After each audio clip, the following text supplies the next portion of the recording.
Hello বন্ধুরা, তোমরা সবাই কেমন আছো? আশা করি সবাই খুব ভালো আছো। আমিও খুব ভালো আছি। আজ আমার মেয়ের জন্মদিন, তো সবাই আমার বাড়িতে এসো, তোমাদের আমন্ত্রণ জানাচ্ছি। আর আমার মেয়েকে অনেক অনেক ভালোবাসা দিও।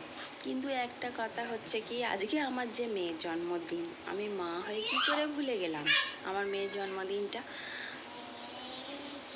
তাই অনেকটা বেলায় মনে পড়েছে, তো সেই হিসাবেই সব কিছু আয়োজন করছি।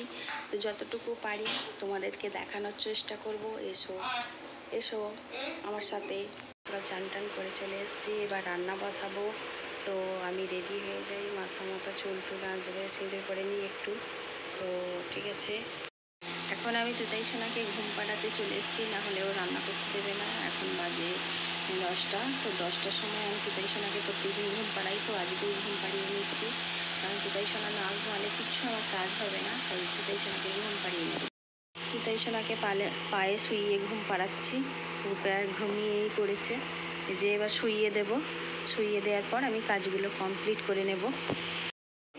এই যে রান্নার আয়োজন করে ফেলেছি, পটল ভাজা, বেগুন ভাজা, আলু ভাজা হবে। এখানে 3 রকম মাছ এনেছে, পাবদা, এখানে চুনো মাছ, আর এখানে কাটাপোনা মাছ আছে।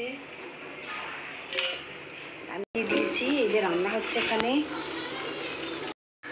এতটুকু সময়ের মধ্যে আমি যতটুকু পেরেছি আমি আমার রাইসানা মায়ের জন্মদিনের রান্না সেরে ফেলেছি। রান্না শেষ করার পর সমস্ত কিছু সাজিয়ে ওর সামনে দিয়ে দিয়েছি। ও খেতে বসে পড়েছে, ওকে দুবার খাইয়েও দিলাম। তারপরে ওর একটা বন্ধু এসেছিলো, ওকে গিফট করলো। ও গিফট পেয়ে খুব খুশি হয়েছে। একটা মাত্র বন্ধুকেই বলা হয়েছে, কারণ তার সামনে বাড়ি, তাই তাকেই নেমন্তন্ন করা হয়েছিল। কারণ সেইভাবে তো প্রিপারেশন নেওয়া হয়নি, আগেই বলেছি। তো তারপরে ওর নিজে হাতে করেই খাচ্ছিল একা। তো নিজে হাতে করে আমি বলেছিলাম যতটুকু পারবি ততটুকুই নিজে হাতে করে খাওয়ার চেষ্টা কর, যেগুলো তোর পছন্দের খাবার। তারপর ও সব শেষে খেয়ে দিয়ে খাওয়ার পরে ও ঠাম্মার কাছে শুয়ে ঘুমিয়ে পড়েছিল। প্রচণ্ড গরমের জন্য ওরা সবাই সেদিনকে মেঝেতেই শুয়েছিল। আমরাও শুয়ে পড়বো। ভালো লাগলে চ্যানেলটাকে সাবস্ক্রাইব করে দিও, আর লাইক কমেন্ট করে জানাবে কেমন হয়েছে।